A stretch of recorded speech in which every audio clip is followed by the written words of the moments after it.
when you're doing a documentary, you have to interview people who are usually not used to being interviewed. And, I'm sure you've got your list of questions. Um, how do you get what you want to get from an interviewee? Right. So I do spend quite a lot of time on the interview questions because not only do I want to make them approachable, accessible, not that hard to, decipher, but then also like neutral.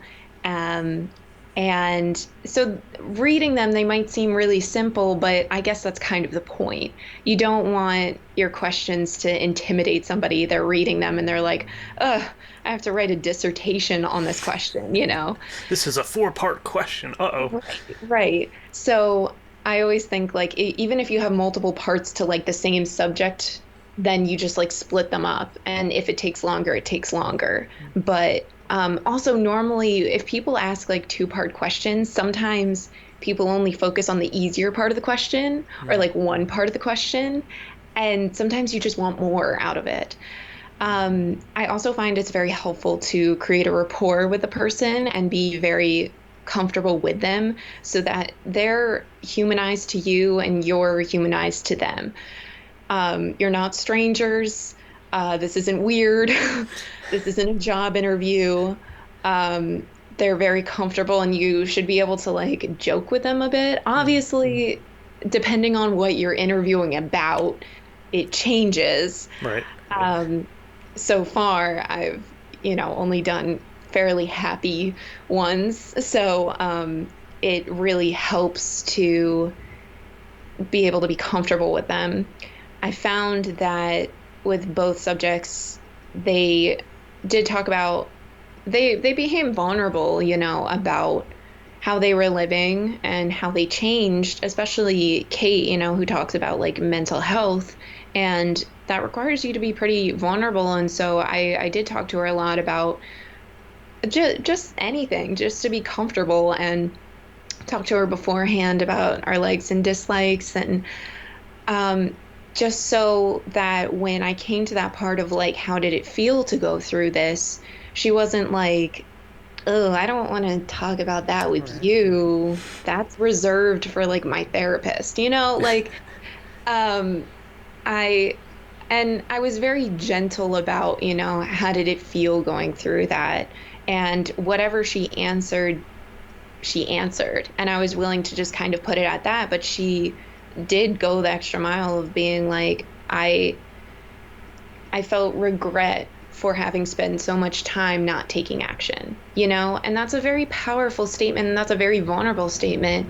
And I'm very grateful that she entrusted us with that, because I think there are a lot of internalized feelings that we have about what we're allowed to share and what we're not as just people. And just one person saying that they also felt that way is so powerful for somebody else to hear and be like, I'm not alone either. Um, so, in order to get those very specific emotional reactions, those very, very truthful moments, it is very important to be vulnerable too as a person, and share that, like, I've also gone through things and I Mm-hmm. know how you feel. And it is scary being in front of the camera. And I promise I'll make this short and as painless as possible. It's good to be reassuring and just again just a person. You're not just a director, you're also like a friendly face. They can Right. also talk to you about things. And I think I caught in there. It's not just a one-way street. It's not like you have to give me information and I'm a brick wall. Right. You need to also be open to maybe sharing something or just, even they say start off with a joke with anything. You can just say, "Oh, the first time I interviewed, I didn't do so well, but it's fine." Yep, but obviously way better than that example. That was terrible. I remember I did mess up one of her answers because I laughed in the middle of it. Mm, She was she had this kind of dark humor, and I just like guffawed, so I just like had this really loud chuckle, and I could hear it in the background of the audio, and I was like, oh. But I think it is important to, like, when you're having this conversation with them, you're not just writing down their answers or important parts, that you're really engaging, you're giving as much eye contact as you can, and like reacting with your face. Right. Um, yeah. I know in college I had to record an interview with this one professor, and I hadn't met him before. I was filling in for somebody, so I didn't know anything about the subject matter. And I sat down, and for whatever reason, like this guy, like he had this very very dry sense of humor, and like just stuff he would say would make me want to giggle. So I feel like the whole time I just was like, don't laugh. You're But shaking. yeah, it was a long interview, but you can't let that come out. You don't want it to come out that you have to kind of reciprocate, whether if it's just eye contact, Mhm. just like facial, like a nod, or like an, oh, raise your eyebrows, I'm interested, Right. um, just to show that you're hearing them. I Hmm. think is important. And that's like a really good way of encouraging them to go even further on a question and digging deeper. Mm, So it's not just like plain, this is what happened. This is right. what I did. That's it. So that you feel like you're not overstepping your bounds on like, but how did it feel? I could imagine that it felt this way. Do you feel that way? Because that's like the most important thing. I don't think a documentary would be that interesting if it was only statements.